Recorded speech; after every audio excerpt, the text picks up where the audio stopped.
নমস্কাৰ। আমি এই মুহূৰ্তত উপস্থিত আছোঁ শিৱসাগৰৰ ঐতিহাসিক ৰংঘৰ বাকৰিত। লোকে ৰোকাৰণ্য মই কেমেৰা পাৰ্চন অলপ পাছত দেখুৱাব ক'ম যে মানুহ কেনেকুৱা ধৰণৰ আহিছে। আজি জানুৱাৰী মাহৰ প্ৰথম সপ্তাহ অতিক্ৰম কৰাই নাই, গতিকে মানুহে ভিৰ দিছে। দেশী বিদেশী পৰ্যটক আহিছে ৰংঘৰ বাকৰিলৈ।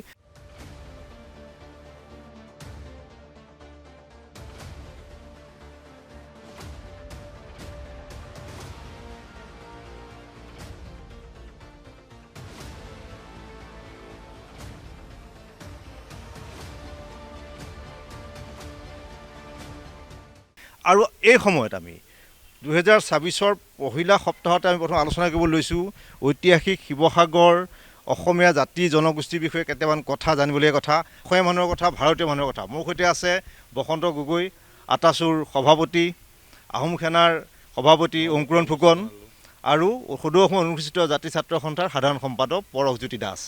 মই অকণমান ওচৰ চাপি আহিব দিছোঁ কেইজনকে। মই প্ৰথম আটাচুৰ সভাপতি বসন্ত গগৈৰ পৰা জানিব বিচাৰিম যে কি ক'ব এই মুহূৰ্তত? 2024 আৰম্ভ হৈছে, 2025 গ'ল, সংঘাত সংঘৰ্ষ পোৱা নোপোৱাৰ হিচাপ, কি পালোঁ কি নাপালোঁ এইবিলাক হিচাপ নিকাচ আৰম্ভ হৈছে। কিন্তু এই মুহূৰ্তত বসন্ত গগৈৰ অনুভৱ কি যে 2024 তেওঁ কি বিচাৰে? 25 চনটোত পোৱা নোপোৱাৰ বেদনাৰে অসমীয়া খিলঞ্জীয়া ভূমিপুত্ৰসকল ক্লান্ত হৈ আছে। 25ৰ শেষৰ ভাগত থলগিৰি খিলঞ্জীয়া ভূমিপুত্ৰই অসমত জীয়াই থকাৰ পৰিৱেশ নোহোৱা হৈছে। কাৰ্বি আংলং জিখীয়া জেগাত য'ত খিলঞ্জীয়া থলগিৰি ভূমিপুত্ৰসকলৰ স্বৰ্গভূমি বুলি কোৱা যায়, তাত বহিৰাজ্যিক প্ৰব্ৰজনৰ ফলত আৰু আন্তঃৰাজ্যিক প্ৰব্ৰজনৰ ফলত যি এটা জনবিন্যাস সৃষ্টি হৈছে, সেই জনবিন্যাসৰ পৰা এক ভাবুকি আহিছে, চেলেঞ্জ দিব পৰা হৈছে। কাৰ্বি গ' বেক টু চাইনিজ বুলি ক'ব পাৰিছে, অৰ্থাৎ অসমীয়া থলগিৰি খিলঞ্জীয়া ভূমিপুত্ৰই অসমত স্বাভিমানে জীয়াই থকাৰ পৰিৱেশ নাইকিয়া হৈছে। সেইটো দুখ আছে, সেইটো বেদনা, সেইটো আমাৰ আৱেগ, সেইটো আমাৰ চিন্তা। যে 24ৰ এই সময়ত আমি এটা কথা মনে প্ৰাণে কামনা কৰোঁ, যাতে অসমৰ থলগিৰি খিলঞ্জীয়া জনতাই নিজকে স্বাভিমানেৰে জীয়াই থকাৰ যাতে পৰিৱেশ অসমৰ ৰচনা হয়, আৰু নিজকে থলগিৰি খিলঞ্জীয়া পক্ষত থাকি কাম কৰা বুলি কোৱা চৰকাৰ এখনে যাতে থলগিৰি খিলঞ্জীয়া ৰাইজৰ প্ৰতি পিঠি নিদিয়ে, আৰু ভোট বেংকৰ স্বাৰ্থত বহিৰাজ্যিক আৰু আন্তঃৰাজ্যিক প্ৰব্ৰজিত মানুহৰ পক্ষত যাতে তেওঁলোকে থিয় নিদি জাতিটোৰ কাৰণে ভাবে, সেই কথাটো মনত আটাইতকৈ বেছি 24ৰ আশা। মই আকৌ আহিম, মানে দেশী বিদেশী প্ৰব্ৰজনকাৰীৰ যাতে আক্ৰমণ প্ৰত্যাক্ৰমণৰ সন্মুখীন নহয় অসমীয়া থলগিৰি খিলঞ্জীয়া মানুহ। মই অংকুৰণ ফুকন, আহোম সেনাৰ সভাপতি। মই জানিব বিচাৰিম যে 2025 গ'ল, আমি দেখা পালোঁ কি হ'ল কি নহ'ল, পোৱাৰ হিচাপ হয়তো বহু কম, নোপোৱাৰে বেদনা বেছি আমাৰ। অংকুৰণ ফুকনৰ অনুভৱ কি 2026ক লৈ? অনুভৱ নহয়, এইটো লক্ষ্য। যিহেতু 25 চনলৈকে আমি আমাৰ আজন্ম গৃহভূমিখনত ৰাজনৈতিক আৰু ভূমিৰ অধিকাৰ বিচাৰি আমি যিখন সংগ্ৰাম কৰিছিলোঁ, 26ৰ আমি লক্ষ্যপ্ৰাপ্তিলৈকে 26ৰ প্ৰথমৰ পৰাই আমি সংগ্ৰামখন আগবঢ়াই লৈ যাম। আমি বিচাৰিছোঁ যে শিৱসাগৰ ৰংঘৰ বাকৰিৰ পৰাই আমি বিচাৰিছোঁ স্বাভিমানী এজন অসমীয়া অসমত থাকক, সেই অসমীয়াজনে অসমৰ হৰ্তাকৰ্তা হওক। বিগত সময়ৰ দৰে যিধৰণে আজি অসমৰ খিলঞ্জীয়াসকলৰ ওপৰত বহিৰাজ্যৰ প্ৰব্ৰজনকাৰীসকলে যিধৰণে আগ্ৰাসন চলাইছে, সেই আগ্ৰাসনটো ৰোধ কৰাৰ কাৰণে আমি যিখিনি কাম কৰিব লাগে সেইখিনি কাম কৰিবলৈ আমি আগন্তুক দিনত চেষ্টা কৰিম। আৰু মই এটা কথা দৃঢ়তাৰে ক'ব বিচাৰোঁ যে অসমত সাহসী স্বাভিমানী অসমীয়াক আমি জন্ম দিব লাগিব, এই সমাজৰ পৰাই দিব লাগিব, আপোনাৰ মোৰ মাজৰ পৰাই দিব লাগিব। তেনেকুৱা এটা বাৰ্তা আমি সমাজলৈ প্ৰেৰণ কৰিব বিচাৰিছোঁ যে অসমীয়াসকল সাহসী হ'ব লাগিব, স্বাভিমানী হ'ব লাগিব, জাতিৰ প্ৰতি দায়বদ্ধ হোৱা অসমীয়া বাৰে বাৰে আমি জন্ম হ'ব লাগিব। 2026ৰ এইটো এটা আৱেগ, লক্ষ্য আৰু সপোন। মই পৰশজ্যোতি দাস, সদৌ অসম অনুসূচিত জাতি ছাত্ৰ সন্থাৰ সাধাৰণ সম্পাদক। ৰংঘৰ বাকৰিত আমি উপস্থিত আছোঁ। এটা বেলেগ ধৰণৰ পৰিৱেশ ইয়াৰ। এই পৰিৱেশটো হয়তো অসমৰ অন্য ঠাইত পোৱা নাযাব, ভাৰতবৰ্ষৰ কথা মই নকওঁৱেই, অসমৰ অন্য ঠাইতো পোৱা নাযাব। যে ৰংঘৰ বাকৰিত, এই ৰংঘৰত 1979 আলফাৰ জন্ম হৈছিলে স্বাধীন অসমৰ লক্ষ্যৰে। পৰৱৰ্তী সময়ত কি হ'ল নহ'ল আমি সেই বিষয়ে আলোচনা কৰোঁ। শিৱসাগৰ অসমীয়া প্ৰথমখন বাতৰিকাকত অৰুণোদয়ৰ জন্ম, শিৱসাগৰ সদৌ অসম সাহিত্য সভাৰ জন্ম ইয়াত হৈছিলে, অধিৱেশন প্ৰথমখন। এতিয়া শিৱসাগৰৰ এটা ইতিহাস আছে, ঐতিহ্য আছে। শিৱসাগৰ লক্ষ্মীনাথ বেজবৰুৱাৰ জন্মস্থান, লক্ষ্মীনাথ বেজবৰুৱাৰ স্থান এইখন শিৱসাগৰ। গতিকে আজি ইমৰাণ ছাৰ ডাঙৰীয়াকো লগ পাই আহিছোঁ, তেখেতৰ এতিয়াও আছে 93 বছৰ বয়সতো। যে পৰশজ্যোতি দাসৰ 2025ৰ কথা নকওঁ, তাত নোপোৱাৰ হেৰিটোৱে মই কৈছোঁ যে আগতেও কৈছোঁ যে নোপোৱাটোৱে বেছি, যে পোৱাৰ ক্ষেত্ৰত বা কি থাকিব সপোন, কেনেকুৱা ধৰণৰ আছে? চাওক, এটা কথা স্পষ্ট যে এৰি অহা দিনবোৰে আমাক এটাই অভিজ্ঞতা দিলে যে অসমীয়া জাতিটোৱে বৰ্তমান নিজৰ যিটো অস্তিত্ব অসমত অসমীয়া জাতিৰ যিটো অস্তিত্ব থাকিব লাগে সেই অস্তিত্বটোৰ প্ৰতি ভাবুকি আহিছে সেই কথাটো কিন্তু আমাক বাৰে বাৰে শিকাই থৈ গ'ল আৰু এই অস্তিত্বটো আজৰি আনিবৰ কাৰণে আমাৰ অধিকাৰবোৰ খুজিবৰ কাৰণে আমাৰ যি শক্তি লাগে এই শক্তিও ক'ৰবাত নহয় ক'ৰবাত আমাক আচলতে নাশ কৰিবৰ কাৰণে এটা আমাৰেই এচাম মানে ককাই ভাই বুলিয়ে ক'ব লাগিব যিসকলে আচলতে ক্ষমতাত থাকে তেওঁলোকে যে চেষ্টা কৰিছে সেই কথাটো কিন্তু ইতিমধ্যে স্পষ্ট হৈছে গতিকে অসমীয়া জাতিটোৱে নিজৰ অস্তিত্ব ৰক্ষা কৰিবৰ কাৰণে মাটিৰ অধিকাৰ ৰাখিবৰ কাৰণে ভাষাৰ অধিকাৰ ৰাখিবৰ কাৰণে অসমত স্বাভিমান সহজ জীয়াই থাকিবৰ কাৰণে কিন্তু যথেষ্ট পৰিমাণৰ আচলতে এক সংগ্ৰাম মানে এক শক্তিশালী সংগ্ৰামৰ সূচনা কৰাটো অত্যন্ত প্ৰয়োজন যিকোনো ধৰণৰ বাধা নেওচি এই সংগ্ৰামখন যদি আমি সূচনা কৰিব নোৱাৰোঁ অসম মুলুকত যদি আমি স্বাভিমান সহজ জীয়াই থাকিব যদি নোৱাৰোঁ তেতিয়াহ'লে কিন্তু অনাগত ভৱিষ্যতত অসমীয়া জাতিটোৱে বহুত কিবা কিবি হেৰুৱাই পেলাব ৰ'বলগীয়া হ'ব মই আহিম মই বসন্ত গগৈ অংকুৰণ ফুকন প্ৰভজ্যোতি দাস মই আকৌ কথা পাতিম বসন্ত গগৈ ওচৰলৈ যাম মই এটা কথা ক'ব বিচাৰোঁ যে বহু কথা আহি পৰিছে যে আমি আন্দোলন কৰোঁ ধ্বনি দিওঁ আমি বিভিন্ন শ্লোগান দিওঁ ৰাজপথৰ আন্দোলন হৈছে বজাৰ আমাৰ পথাৰ আমাৰ কথাটো কৈছোঁ কিন্তু মই এটা দেখা পাইছোঁ যে উজনি অসমতো শ বিঘা পথাৰ চন পৰি আছে কৃষি ক্ষেত্ৰৰ পৰা যেন আমি ওলাই আহিছোঁ গতিকে আমি সকলোৱে আনৰ ওপৰত নিৰ্ভৰ হৈ চিনাকি বহুত বিভিন্ন প্ৰসংগ মুখেৰে অনা হৈছে ভোটৰ কাৰণে এইবোৰ কৰা হৈছে কিন্তু বাস্তৱত পথাৰৰ কাৰণে বা আমাৰ কৃষি কৰ্মৰ কাৰণে হওক বা আমাৰ মানুহখিনিক আমি নিজে স্বাৱলম্বী জীয়াই থাকিবৰ কাৰণে আমি 1250 টকা 5 কিলোগ্ৰাম চাউল তাৰ ওপৰত নিৰ্ভৰশীল নে আমাৰ টকা 10,000 সেইটো চৰকাৰীভাৱে আমাৰ কৰৰে দিছে আমাকে দিছে আমাৰ কৰৰ পৰা লৈ পেলাই কিন্তু আমি নিজৰ পথাৰখন এৰি দিছোঁ আমি নিজৰ পথাৰখন চন পৰি থাকিবলৈ দিছোঁ এই ক্ষেত্ৰত টাই আহোম ছাত্ৰ সন্থাৰ সভাপতি বসন্ত গগৈয়ে অনুভৱ কৰে নকৰে এই বেদনাটো পথাৰ এসময়ত আপোনাৰ দেউতা ককা দেউতা সেউজীয়া হৈ থকা পথাৰখন দুটা গুটি ধানৰ ভঁৰাল থকা ঘৰখন আজি কি দেখিছে উজনি অসমৰ পৰা আপুনি কি বাৰ্তা দিব বিচাৰে তাতে ইয়াত দুটা দৃষ্টিকোণ পৰা আমি চাব পাৰোঁ প্ৰথম দৃষ্টিকোণটো হ'ল যে এটা সময়ত পৰিৱেশ এনেকুৱা আছিল যে অসমীয়া বহু মানুহে খেতি কৰিব এৰি দিছিল ভঁৰালটোলৈ চাবলৈ এৰি দিছিল ফলস্বৰূপে পথাৰ আমাৰ বজাৰ আমাৰ অম্বিকাগিৰি ৰায়চৌধুৰীৰ যিটো দৃষ্টিভংগী সেই দৃষ্টিভংগীৰ পৰা পিঠি দিছিল কিন্তু আজি যুৱ প্ৰজন্মৰ প্ৰতিনিধিয়ে খেতিত মন মেলিছে পথাৰলৈ গৈছে কেঁকুৰা নাঙল ধৰিছে আৰু পথাৰ আমাৰ বজাৰ আমাৰ অম্বিকাগিৰি ৰায়চৌধুৰী সেই যিটো বাণী সেই বাণীটো শিৰোগত কৰি অসমখনক উজ্বলাই দিয়াৰ এটা প্ৰক্ৰিয়া আৰম্ভ হৈছে আৰু এই প্ৰক্ৰিয়াটো আৰম্ভ হোৱাৰ এই ক্ষণত বৰ্তমান স্থলগিৰি জনতাৰ প্ৰতিনিধি এটা কথা উপলব্ধি কৰিছে যে ভূমি অধিকাৰটো স্থলগিৰি খিলঞ্জীয়াৰ ওচৰত নাই তাৰ কাৰণে সংগ্ৰাম হৈছে বজাৰ আমাৰ ওচৰত নাই তাৰ কাৰণে সংগ্ৰাম হৈছে এই যি বেদনা এই যি ক্ষোভ তাৰ কাৰণে অসমৰ প্ৰান্তে প্ৰান্তে ৰাইজ সজাগ আৰু সচেতন হৈছে সেইকাৰণে চৰকাৰক কোৱা হৈছে যে কল্যাণমুখী চৰকাৰখনক কোৱা হৈছে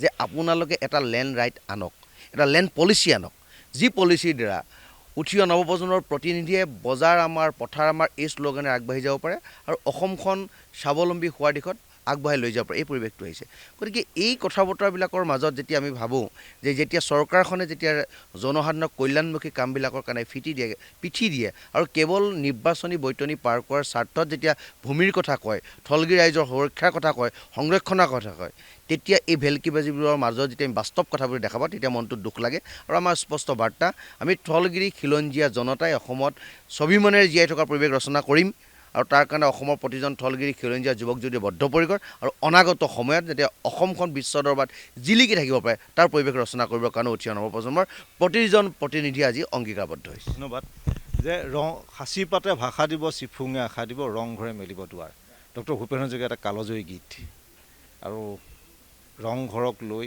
এটা আচলতে তেওঁ প্ৰতীকী হিচাপে লৈছিলে অসমীয়া জাতিটোৰ ক্ষেত্ৰত ৰংঘৰে মেলিব দুৱাৰ তাৰমানে দুৱাৰ বন্ধ হৈ গৈছিলে এটা দীঘলীয়া সময় তাৰপাছত ৰংঘৰে মেলিব আশা দেখিছিলে মেলিছে বুলি কোৱা নাই মেলিব দুৱাৰ বুলি কৈছে সেই গীতটো হয়তো যাতে আমাৰ পাছৰ প্ৰজন্মই গাব পাৰে ৰংঘৰে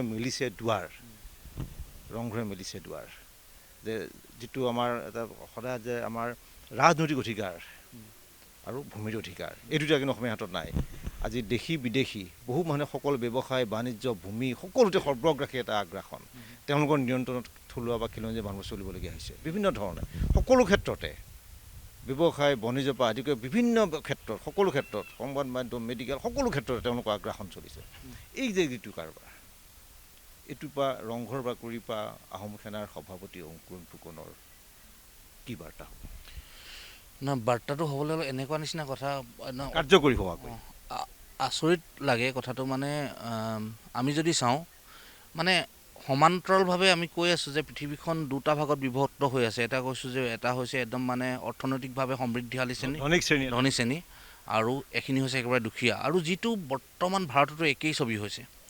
এতিয়া আমি যদি চাওঁ যে পুঁজিপতি গোষ্ঠীৰ হাতত ক্ষমতাৰ সমান্তৰালভাৱে অৰ্থনৈতিক অধিকাৰখিনি পুঁজিপতি গোষ্ঠীৰ হাতত গুচি গৈছে। আমি যদি চাওঁ আজিৰ তাৰিখত অসমৰ বিভিন্ন প্ৰান্তত চৰকাৰেই তেওঁলোকক আচলতে আদৰি আনিছে, শ শ বিঘা মাটি দি দিছে কিবা কৰিবলৈ।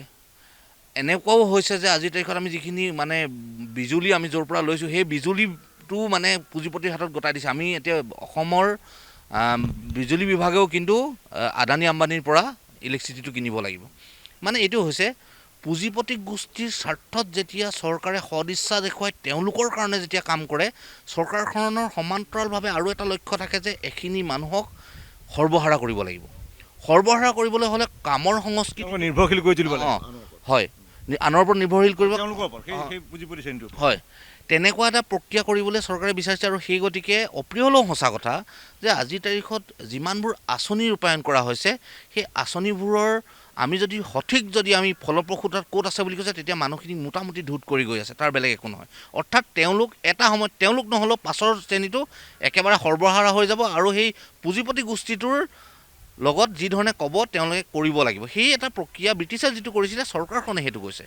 এতিয়া ৰাজনৈতিক সদিচ্ছাৰ অবিহনৰ কাৰণে আজি আমি এই যে 25 চনটোত যে আমি ভূমিৰ অধিকাৰ, ৰাজনৈতিক অধিকাৰ যে বিচাৰি আছিলোঁ, সেই অধিকাৰ বিচাৰি থকা সময়খিনি যি সময়ত আমি খেতিৰ কাৰণে যাব লাগিছিলে, আমাৰ মানুহখিনি খেতিৰ প্ৰতি উদ্যমিতা প্ৰকাশ কৰি কাম কৰিব লাগিছে, সেই সময়ত কিন্তু আমাৰ মানুহখিনিৰ মাজত ধৰ্মৰ প্ৰলেপ দিবলৈ চেষ্টা কৰিছে।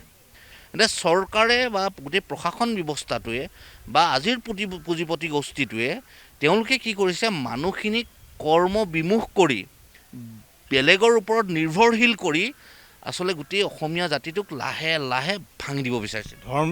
ধৰ্মীয় আফিং খুৱাইছে। নিশ্চয় নিশ্চয় সেইটো। আৰু সমান্তৰালভাৱে কিন্তু তেওঁলোকে এটা কথা বুজি পোৱা মানে খুব প্ৰয়োজন আছে বুলি কৈছোঁ, মই আপোনালোকৰ মাধ্যমে কৈছোঁ যে আমি সেইটো অসমীয়া জাতি, যিটো অসমীয়া জাতিয়ে ৰংঘৰ বনাইছিলে, যিটো অসমীয়া জাতিয়ে ইয়াতে মানে লোহা উৎপাদন কৰি ডাঙৰ ডাঙৰ শিলৈ বৰটোপ বনাইছিলে, যিটো অসমীয়া জাতিয়ে শৰাইঘাটৰ ৰণত খোৱাৰ কাৰণে যিমান বস্তু লাগে ইয়াৰ পৰা উৎপাদন কৰি লৈ গৈছিলে, যিটো অসমীয়া জাতিয়ে মাত্ৰ মানে 2 মিনিটতে খাব পৰা কোমল চাউলৰ পৰা আৰম্ভ বিভিন্ন ধৰণৰ মানে যে প্ৰিজাৰ্ভেটেড ফুড ৰখাইছিলে, হাতৰ মুঠিত লুকোৱা চাহত শুকোৱা কাপোৰ বনাইছিলে। সেই গতিকে আমি সেই অসমীয়া জাতিৰ সন্তান হয়। সময় লাগিছে, লাহে লাহে আৰম্ভ হৈছে, আমিও কৈছোঁ লাহে লাহে আৰম্ভ হৈছে। আজি আপুনি যদি গাঁৱত দেখে যে এটা সময়ত গাঁৱৰ বিভিন্ন ধৰণৰ ধৰ্মীয় মেৰুকৰণে কুকুৰা পুহিব নোৱাৰিব, গাহৰি পুহিব নোৱাৰিব, সেই প্ৰক্ৰিয়াটো আছিলে। কিন্তু লাষ্টত কি হ'ল যে যেতিয়া মানুহে কুকুৰা চুকুৰা পুহিবলৈ আৰম্ভ কৰিলে, গাহৰি পুহিবলৈ অলপ স্বাৱলম্বী হ'ল, সেই চৰকাৰখনেই আকৌ সোৱাইন ফ্লু আহিছে বুলি আকৌ গাহৰিবোৰ মাৰি দিছে, বেলেগৰ পৰা সেইটো আমদানি কৰিবলৈ দিছে। মানে কথাটো এনেকুৱা, চৰকাৰৰ এটা আগ্ৰাসনমুখী মনোভাৱ থাকিব জনসাধাৰণৰ প্ৰতি, বিশেষ এটা পুঁজিপতি শ্ৰেণীক সন্তুষ্ট কৰাৰ কাৰণে। আৰু আমি অসমীয়া স্বাভিমানী অসমীয়া হিচাপে শৰাইঘাটত যুঁজ কৰাৰ সেই পৰিণতি তেজ থকা মানুহ হিচাপে আমিও ইয়াত উৎপাদনশীলতাৰে অসমীয়া জাতিৰ বচাবলৈ কাম কৰিম। পৰশজ্যোতি দাস, পথাৰবোৰ যে বসন্ত গগৈ কৈছে যে পথাৰবোৰৰ খেতি পথাৰলৈ উভতি গৈছে, মানুহ খেতিৰ প্ৰতি আগবাঢ়িছে, নতুন প্ৰজন্ম কেঁকোৰা নাঙলত ধৰিছে। এই যে এটা নতুন বছৰত এনেকুৱা মই আটাইকেইজনকে সুধিছোঁ, মই পৰশজ্যোতিৰ পৰা জানিব বিচাৰিছোঁ যে অসমৰ উৎপাদিত খাদ্য সামগ্ৰী, অসমৰ উৎপাদিত ধান, মাছ, চাউল, গুড়, গাখীৰে বহিৰাজ্য নিৰ্ভৰশীল কৰি তুলিব পৰা এটা পৰিৱেশ আহিব পাৰেগৈ কেতিয়াবা? নিশ্চিতভাৱে চাওক, কেনেকৈ আহিব পাৰে? নিশ্চিতভাৱে চাওক, ইতিমধ্যে সেই পৰিৱেশ গঢ় লৈ উঠিছে। কাৰণ আমি দেখিছোঁ যে বিজ্ঞাপনধৰ্মী চিন্তা চেতনাৰ মাজৰে আচলতে গোটেই ৰাজনৈতিক পৰিৱেশটো অসমলৈকত চলি আছে।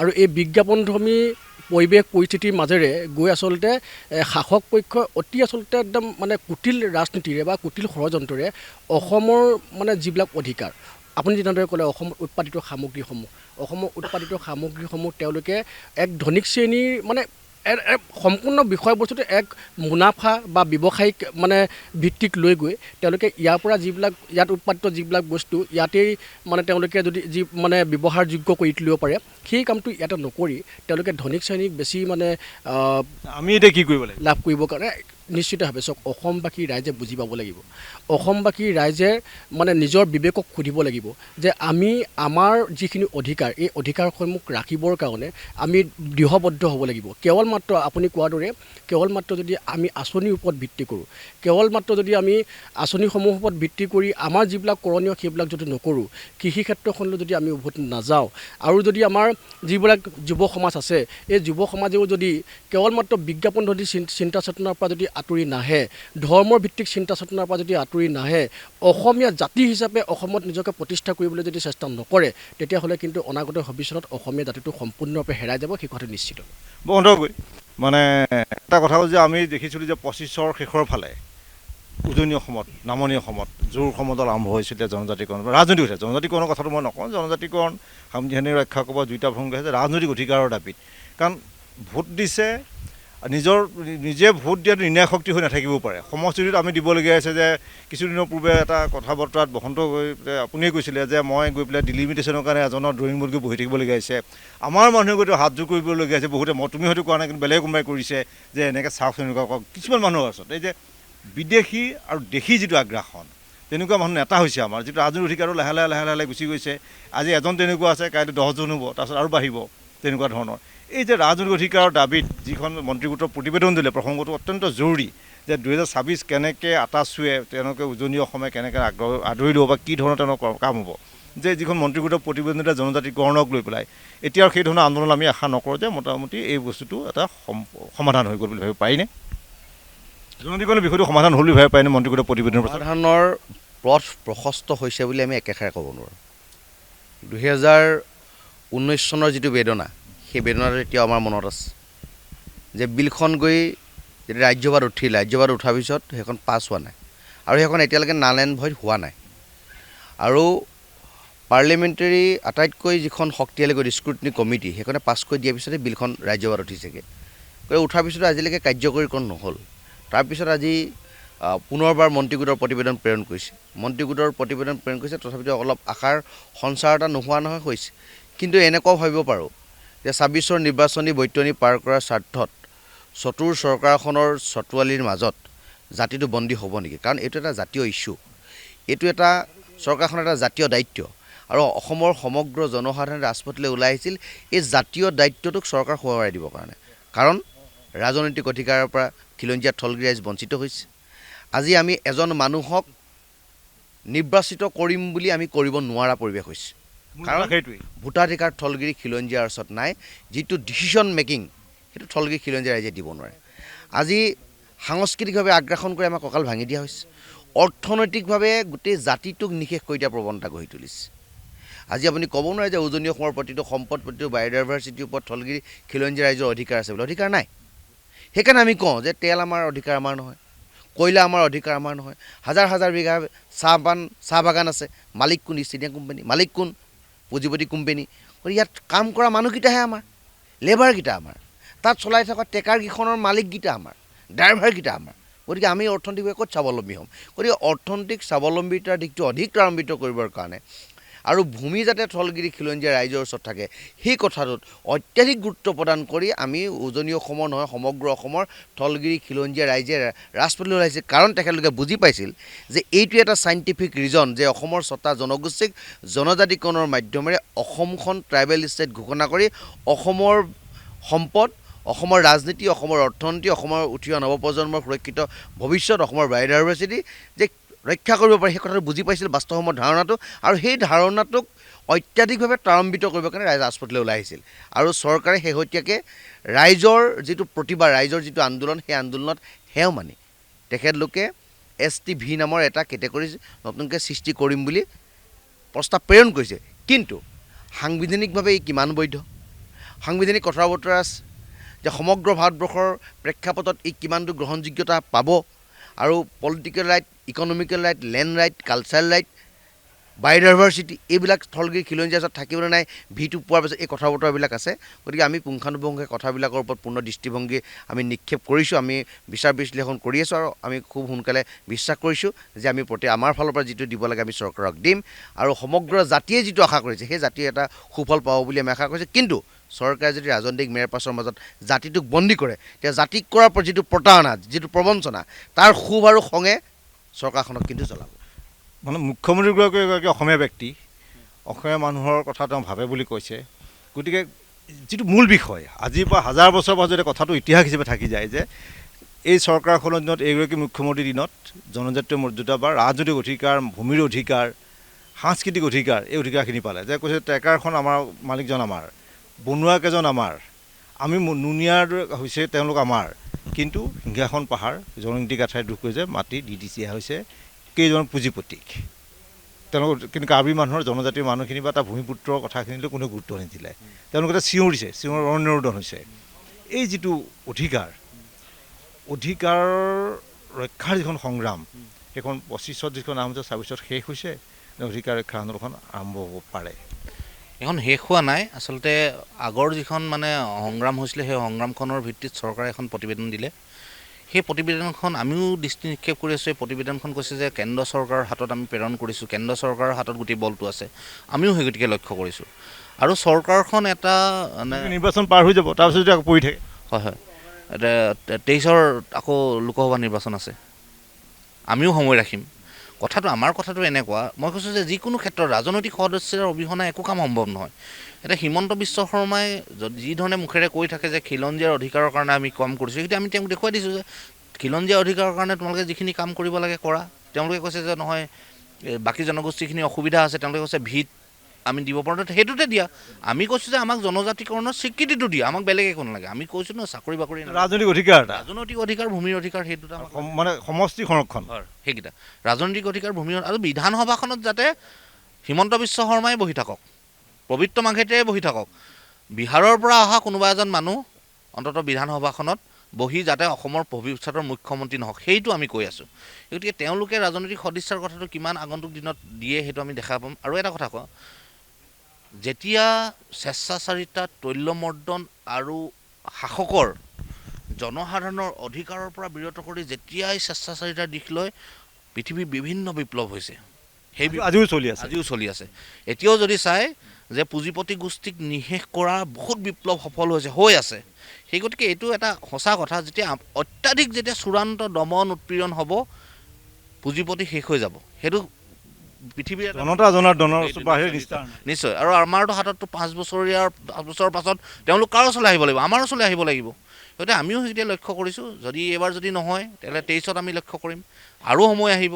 সেইকেইটা তেওঁলোক লাহে লাহে নাইকিয়া হৈ যাব। আমাৰ এটা স্পষ্ট কথা যে আমি শিৱসাগৰ বা উজনি অসমে আমি এই যুদ্ধখন যে কৰি আছোঁ, যুঁজখন যে কৰিছোঁ, এই গতিকে কৈছোঁ অসমখনৰ বৰভেটি শিৱসাগৰ। এই শিৱসাগৰে অসমখন গঢ়িছে, এই শিৱসাগৰে অসমখন ৰখাব। আৰু তাৰ কাৰণে আমি যি কৰিব লাগে, যি পৰ্যায়লৈ যাব লাগে, আমি যাবলৈ প্ৰস্তুত আছোঁ, আমি যাম। মই বসন্ত গগৈলৈকো আহিম। মই পৰশজ্যোতি দাসৰ পৰা জানিব বিচাৰিম যে সমষ্টি সংৰক্ষণৰ কথাটো আহিছে, সমষ্টি সংৰক্ষণ অবিহনে, কাৰণ সমষ্টি সংৰক্ষণ ইতিমধ্যে কৰা হৈছে বিভিন্ন সমষ্টি, কিয় কৰা হ'ল তাৰ কথা আছে, তাৰ ৰাজনৈতিকৰ কথা আছে। বহুতে কৈছে কিয় লাগে সমষ্টি সংৰক্ষণ। যে উজনি অসমৰ সমষ্টি সংৰক্ষণৰ ক্ষেত্ৰত সদৌ অনুসূচিত জাতি ছাত্ৰ সন্থাৰ স্থিতি কি? চাওক, আচলতে অনুসূচিত জাতিৰ আটাইতকৈ ডাঙৰ বিড়ম্বনাপূৰ্ণ কথা মই আপোনাক কৈছোঁ। 8টাকৈ অনুসূচিত জাতি সংৰক্ষিত সমষ্টি আছে। এইখন অসমত বাংলাদেশৰ পৰা মানুহ আহি পিনিও অসমত অনুসূচিত জাতিৰ চাৰ্টিফিকেট লৈ অনুসূচিত জাতি সংৰক্ষিত সমষ্টিৰ পৰা নিৰ্বাচিত হৈ MLA হ'ব পাৰে। হৈছে বিজয় মালাকাৰ, যিজনৰ বিজেপিৰ হয়, বিজেপিৰে হয়। আৰু বিজেপি দলৰ পৰা ইতিমধ্যে কেইবাজনো মানে ভুৱা অনুসূচিত জাতিৰ মানুহ আছে, যিসকলে এতিয়া যে 9টা সমষ্টি কৰিলে সংৰক্ষিত সমষ্টি, তাৰ পৰা নিৰ্বাচিত হ'বৰ কাৰণে তেওঁলোকে চেষ্টা চলাইছে। আৰু বিজেপি দলটোত পীযুষ হাজৰিকাকে আদি কৰি কেইবাজনো মানে 8জনকৈ সংৰক্ষিত সমষ্টি বিধায়ক আছে। মই আপোনালোকৰ এই অনুষ্ঠানটোৰ জৰিয়তে মই প্ৰত্যাহ্বান জনাইছোঁ, বাৰে বাৰে মই প্ৰতিটো অনুষ্ঠানতে প্ৰত্যাহ্বান জনাওঁ যে এই চৰকাৰখনক, হিমন্ত বিশ্ব শৰ্মাক, পীযুষ হাজৰিকাক, যে অনুসূচিত জাতিটোৰ সুস্থ ভৱিষ্যতৰ কাৰণে কৰা মাত্ৰ এটা কাম, কেৱল মাত্ৰ অনুসূচিত জাতিটোৰ সুস্থ ভৱিষ্যতৰ কাৰণে কৰা এটা কাম তেওঁলোকে দেখাই দিয়ক, কিন্তু দেখাব নোৱাৰে। আৰু তাতকৈ ডাঙৰ কথাটো হ'ল কি, অনুসূচিত জাতিৰ যিমান প্ৰাপ্য অধিকাৰ আছে, মানে অনুসূচিত জাতি বুলি লৈ দেখুৱাই তেওঁলোকে নিজে কিন্তু সকলো ৰাজনৈতিক, সামাজিক, গোটেই নিজে ব্যক্তিগত সা সুবিধাখিনি গ্ৰহণ কৰে, গোটেই মানুহখিনিৰ কাৰণে কিন্তু কৰিব পৰা কোনো উদাহৰণ নাই। নিশ্চিতভাৱে অনুসূচিত জাতিটোৰ যিমান অধিকাৰ আছিলে সেইসমূহ কাঢ়ি লৈ গুচি গ'ল।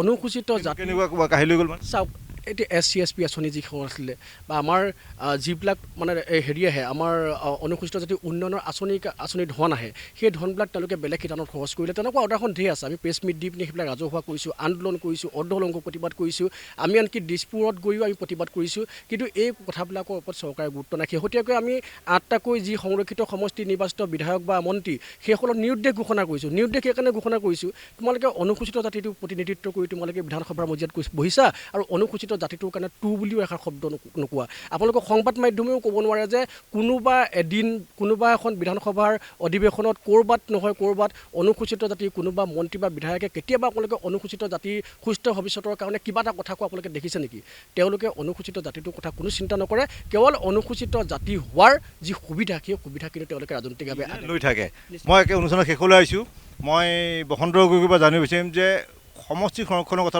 ৰাজনৈতিক অধিকাৰৰ কথাটো আহে আমি যদি ভাবোঁ যে উজনি অসমৰ কথাই কৈছোঁ যে আপাতৰ দৃষ্টিত কিমানটামান সমষ্টি সংৰক্ষণ হ'লে ৰাজনৈতিক অধিকাৰটো কিছু ক্ষেত্ৰত আগবাঢ়িব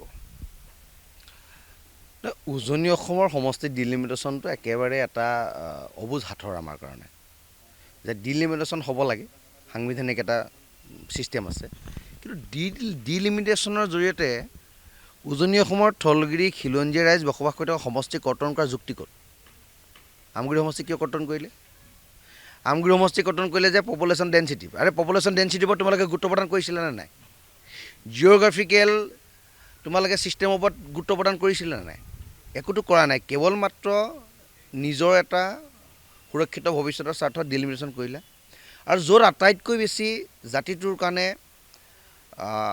মৃত্যুমুখী পৰ্যায় লোৱাৰ আছাম তাত ডিলিমিটেশ্যন কিয় নহ'ল তাত বাহিৰগত যিবিলাক মানুহ আহিছে বিদেশী যি প্ৰৱৰ্জন তেখেতলোকক ডিলিমিটেশ্যন কৰি শেষ কৰি দিয়া কিয় নহ'ল তাৰ সমষ্টি কিয় কৰ্তন কৰা নহ'ল উজনি অসমৰ কিয় দুটাকৈ সমষ্টি কৰ্তন কৰা হ'ল এই প্ৰশ্নবিলাক আছে গতিকে এইটো এটা ভেকু ভাওনা সমষ্টি ডিলিমিটেশ্যনৰ জৰিয়তে অসমৰ থলগিৰি খিলঞ্জীয়া ৰাইজ সুৰক্ষিত নহয় ই এটা ভেলকিবাজি ই ৰাজনৈতিক পাকচক্ৰ আৰু জাতিটোক মূৰ্খৰ স্বৰ্গত বাস কৰোৱা এটা চক্ৰান্ত গতিকে এই চক্ৰান্তৰ পৰা চৰকাৰখন আঁতৰি থাকিব লাগে কাৰণ জাতিটো ধ্বংস হ'লে চৰকাৰখন ধ্বংস হ'ব মুখ্যমন্ত্ৰীজন থলগিৰি খিলঞ্জীয়া আমাৰ মানুহ গতিকে তেওঁ ধ্বংস হোৱা মানে জাতিটো ধ্বংস হোৱা কাৰণ তেওঁ আমাৰ প্ৰতিনিধি গতিকে মুখ্যমন্ত্ৰীজনে নিজৰ চকীখন বিধানসভাখন সুৰক্ষিত হোৱাৰ ব্যৱস্থাপনাটো কৰিব লাগে কেৱল নিজক ৰক্ষণাবেক্ষণ দিয়াৰ ব্যৱস্থাপনা কৰিব নালাগে মই ৰংঘৰ ৰৈ আছোঁ য'তো শিৱসাগৰ বিধানসভা সমষ্টিৰ অন্তৰ্গত ৰংঘৰ আৰু পিছফালে মই কেমেৰা পাৰ্চনত ক'ম যে ৰংঘৰ কলাক্ষেত্ৰ নিৰ্মাণ হৈ আছে নেকি ৰংঘৰ কলাক্ষেত্ৰ নিৰ্মাণ হৈ আছে ৰংঘৰ প্ৰকল্প নিৰ্মাণ হৈ আছে এটা ইমান দিনে নোহোৱা কাম এটা যিহেতু আৰম্ভ কৰিছে এই যে সমষ্টিটো মই কেমেৰা পাৰ্চন আকৌ এইফালে অকণ পাছত লৈ লওঁ মই ধুনীয়াকৈ মই আকৌ এবাৰ আহিব কৈছোঁ যে অংকুৰণ ফুকনো মই জানিব বিচাৰিম আহোম সেনাৰ সভাপতি যে ৰংঘৰে হওক বা শিৱসাগৰে হওক এটা প্ৰাণকেন্দ্ৰ এটা অসমীয়াৰ এই ক্ষেত্ৰত জনপ্ৰতিনিধি বা ইয়াৰ যিসকল আছে তেওঁৰ প্ৰতি কি আহ্বান হ'ব একচুৱেলি ৰংঘৰ বা এই যিমানবোৰ আমাৰ ঐতিহাসিক সম্পদ আছে অসমীয়া জাতিৰ স্বাভিমান এইটো আহোমৰ অসমীয়া জাতিৰ স্বাভিমান এটা এটা হেৰিহে মানে কিন্তু বৃহত্তৰ সেইটো অসমীয়া জাতি গঠনৰ মূল হেৰিটোৱে এতিয়া কথাটো এইটো হৈছে অসমীয়া জাতিৰ স্বাভিমানৰ কাৰণে বহুত বছৰৰ পাছত হিমন্ত বিশ্ব শৰ্মাৰ নেতৃত্বাধীন বিজেপি চৰকাৰখনে ইয়াত ৰংঘৰ প্ৰকল্প এটা ইয়াত আৰম্ভ কৰিছে আৰু ইয়াৰ যিজন বিধায়ক বিধানসভাত এজনেই আচলতে বিধায়ক আছে যিজন বিধায়কে যুঁজ বাগৰ কৰি হ'লেও আচলতে এই আঁচনিবোৰ কাঢ়ি আনিবলৈ বা এইখিনি কৰিবলৈ তেওঁ আচলতে সক্ষম হৈছে বুলি ভাবোঁ আৰু মই এটা কথাই কওঁ যে আমি শিৱসাগৰৰ সমষ্টিৰ এজন ভোটাৰ হিচাপে আমি যিধৰণে অখিল গগৈক যিধৰণে আমি চাওঁ সমান্তৰালভাৱে অসমৰ ৰাজনীতিটো আমি অখিল গগৈক এটা বেলেগ দৃষ্টিভংগীৰে চাওঁ আমি ভাবোঁ যে বিধানসভাত অখিল গগৈ যিধৰণে বিৰোধী বিধায়ক হৈও যিমানখিনি কাম আনিবলৈ সক্ষম হৈছে ইয়াত বাজৰ হিমন্ত বিশ্ব শৰ্মাৰ ৰাজনৈতিক সদিচ্ছা এটা আছে নথকা নহয় তেওঁ বিচাৰে যে শিৱসাগৰৰ মানুহখিনিয়ে যদি অফেণ্ডেড হৈ যায় বিশেষকৈ উজনি অসমৰ মানুহখিনিয়ে তেতিয়া হয়তো যিহেতু উজনি অসমৰে নিৰ্ণায়ক ভূমিকা পালন কৰে চৰকাৰখনক বিজেপি চৰকাৰখন অনাৰ ক্ষেত্ৰতো উজনি অসমে কংগ্ৰেছক ধাইমুহি ইয়াৰ পৰা পঠিয়াই দিছে ইয়াত বিজেপি জয়ী হৈছে সেই গতিকে চৰকাৰখন হৈছে এই 40টা ছিট 35টাৰ পৰা 40টা ছিটে চৰকাৰখন বনোৱাত আচলতে নিৰ্ণায়ক ভূমিকা পালন কৰে সেই গতিকে আমি ভাবোঁ যে চৰকাৰৰ যি ৰংঘৰ প্ৰকল্প হওক, ঐতিহাসিক চৰাইদেউ মৈদাম, পাছত এতিয়া আমি দেখিছোঁ চুকাফাৰ নামত বহুত দিনীয়া আন্দোলন দাবীৰ পাছত চুকাফাৰ নামত এখন ইউনিভাৰ্চিটি কৰিছে। শিৱসাগৰখনো বিশ্ব ঐতিহ্যৰ কাৰণে লাগিবৰ কাৰণে প্ৰাৰম্ভিক কাম কাজ আৰম্ভ কৰিছে। অখিল গগৈ খুব ঠেলা হেঁচা কৰি আছে হা। ঠিক একেধৰণে এইখিনি কাম কাজক লৈ আমি অলপমান আমি সুখী আৰু বিজেপি হয় নিশ্চয় আমি অলপমান সুখী। এতিয়া আমি ভাবোঁ আগন্তুক দিনবোৰত অখিল গগৈ আৰু অত্যাধিক সক্ৰিয় হৈ সমষ্টিটো উন্নয়নৰ কাৰণে যাতে অধিক সক্ৰিয় হৈ থাকে আৰু অসমৰ এটা কণ্ঠ হিচাপে যাতে বিধানসভাত যাতে থাকি কাম কৰিব পাৰে, তেনেকুৱা ধৰণৰ আমি এটা অনুকৰণ কৰি সেইটো বিচাৰিছে। পৰমজিৎ দাস, শিৱসাগৰৰ ক্ষেত্ৰত যিহেতু ইয়াৰেই মই ঘৰিয়াতেই এইটো সমষ্টিৰে মানুহ, ইয়াৰে জন্ম, গতিকে কি আছে আৰু চাওক, আচলতে যদি ৰাজনৈতিক ক্ষেত্ৰখনৰ কথা যদি আপুনি সুধিছে, তেতিয়াহ'লে মই এটা কথা ক'ব খোজোঁ যে শিৱসাগৰৰ পৰা আমি আচলতে যিজন ব্যক্তিক নিৰ্বাচিত কৰি পঠালোঁ, যিহেতু মই প্ৰভাৱ গোষ্ঠীৰ পৰা অহা, মানে মই যিহেতু এটা সংগঠিত শক্তিৰ লগত জড়িত, আৰু ঠিক তেনেদৰে আমি সংগঠিত শক্তিবিলাকে চৰকাৰক এটা প্ৰেছাৰ ক্ৰিয়েট কৰাটোৱে আমাৰ মূল দায়িত্ব। ঠিক তেনেদৰে বিৰোধী শক্তিবিলাকৰো, তাৰমানে ৰাজনীতিত বিৰোধী শক্তিবিলাকৰো দায়িত্ব হ'ল চৰকাৰক মানে এটা প্ৰেছাৰ ক্ৰিয়েট কৰা, আৰু সেই কামটো যদি কৰিছে তেনেহ'লে কিন্তু একদম নিশ্চিতভাৱে স্বীকাৰ কৰি ক'ব লাগিব যে সেইটো অখিল গগৈয়ে কৰিছে। গতিকে শিৱসাগৰত অখিল গগৈক বিধায়ক হিচাপে পাই আমি কিন্তু এইকাৰণে সুখী বুলি ক'ব খুজিছোঁ, অন্ততঃ তেওঁ চৰকাৰক প্ৰেছাৰ ক্ৰিয়েট কৰিব পৰা এটা শক্তি আছে। আৰু আমি দেখোঁ যে বিধানসভাৰ মজিয়াত আটাইতকৈ বেছিকৈ যদি কোনোবাই যদি চৰকাৰক বিপদত পেলায়, যিকোনো ধৰণৰ যদি মানে কথা যদি মানে উত্থাপন কৰে, সেই কথাবিলাক কিন্তু অখিল গগৈয়ে কৰে। আৰু সেইকাৰণে মই ক'ব খোজোঁ যে অখিল গগৈয়ে কিন্তু সেইখিনি কাম কৰিব, মানুহৰ মনত সেইখিনি কাম সোমোৱাবলৈ মানে এটা সুবিধা লাভ কৰিছে। আৰু সমান্তৰালকৈ আমি দেখা পাওঁ যে ইয়াতে শিৱসাগৰত এখন বিৰোধী বিধায়ক থকাৰ কাৰণে চৰকাৰে কিছুমান কাম কৰা সদিচ্ছা প্ৰকাশ নকৰে, আৰু কিছুমান কাম কৰা সদিচ্ছা প্ৰকাশ নকৰিলেও কিন্তু এই বিধায়কজনে কিন্তু বাধ্য কৰাব পাৰে, মানে তেওঁ সফলতা আছে আৰু কৰিবলগা আছে, কৰিবলগা যথেষ্টখিনি। মই আমাৰ অনুষ্ঠানৰ পৰা শেষ কৰিছোঁ, মই বসন্তৰ পৰা আৰম্ভ কৰিছিলোঁ, বসন্ততে শেষ কৰিম এতিয়া। যে স্থানীয় বিধায়ক বা শিৱসাগৰক লৈ মানে গোটেই ভাৰতবৰ্ষৰ এটা শিৱসাগৰ এটা সকলো এটা আকৰ্ষণৰ এটা বিন্দু। শিৱসাগৰ বুলি ক'লে এটা মানুহ বেলেগ ধৰণৰ হৈ যাওঁ, একদম বেলেগ ধৰণৰ লাগি যায়। যদি নাথাকক এতিয়া শিৱসাগৰ, ৰংঘৰ, কাৰেংঘৰ, তলাতল, আমি আজিও মানে ভাল লাগে, সৌভাগ্য সকলোকে লৈ পেলাই ৰংঘৰ বাকৰিত আছোঁ উপস্থিত। বিধায়কজনে কৈছে যে দুইজনে অনুকৰণীয় ক'লে, আমাৰ পৰশেও কৈছে যে কৰিছে, যথেষ্ট কৰিছে, অকলেই যি ইমান দিন নোহোৱা কাম বহুতখিনি কৰিছে। বসন্ত গগৈ কেনেকুৱা এই ক্ষেত্ৰত? মোৰ চিন্তাটো অলপ বেলেগ। অখিল গগৈ ডাঙৰীয়াই আন্দোলন আৰম্ভ কৰিছিল খিলঞ্জীয়া থলগিৰি ৰাইজৰ জনতাৰ সপক্ষে আৰু সমগ্ৰ অসমৰ অসমীয়াৰ কাৰণে কৰিছিল। গতিকে তেখেতে জাতিটোৰ কাৰণে ভাবিব লাগিব, সমগ্ৰ অসমৰ কাৰণে মাত মাতিব লাগিব। সমষ্টিকেন্দ্ৰিক কথা বতৰাবিলাকৰ মাজত অত্যাধিকভাৱে গুৰুত্ব প্ৰদান কৰিলে অসমৰ ইমূৰৰ পৰা ইমূৰলৈ চোৱাৰ প্ৰেক্ষাপটটো নাথাকে। তেখেত যিহেতু আৰু এটা দৃষ্টিকোণ হৈছে, তেখেত যদি শিৱসাগৰ MLA, আমি জিকাই পঠিয়াইছোঁ, তেখেতৰ পৰা আশা কৰিছে, কিন্তু তেখেতৰ পৰা সমষ্টি উন্নয়নটো যিমানখিনি আশা কৰিছে তাতকৈ বেছি আশা কৰিছে ৰাইজে যে জাতিটোক তেওঁ কি দিব পাৰিব।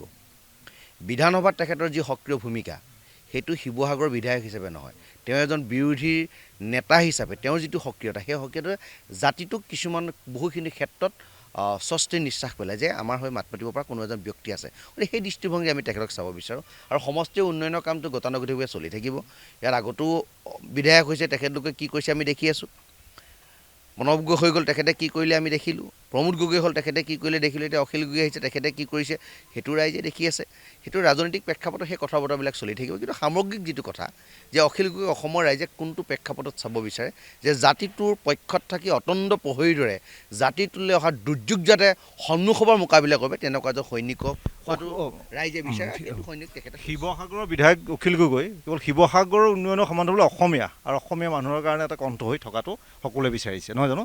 যে আজি ৰংঘৰ বাকৰিত আমি উপস্থিত আছোঁ, জানুৱাৰী মাহৰ মানে 2024 চতুৰ্থ দিন আজি 4 তাৰিখে। গতিকে সকলোৰে আশা যে ৰাজনৈতিক অধিকাৰ, ভূমিৰ অধিকাৰ, সাংস্কৃতিক অধিকাৰ লাগিব, দেশী বিদেশী প্ৰব্ৰজনকাৰী বা জাতিৰ ৰক্ষা হ'ব লাগিব। লগতে ইয়াৰ স্থানীয় বিধায়কগৰাকীয়ে অখিল গগৈৰ ৰংঘৰে দুৱাৰ মেলিব লাগিব আৰু অসমীয়া জাতিৰ এটা কণ্ঠ হৈ থাকিব লাগিব। ধন্যবাদ।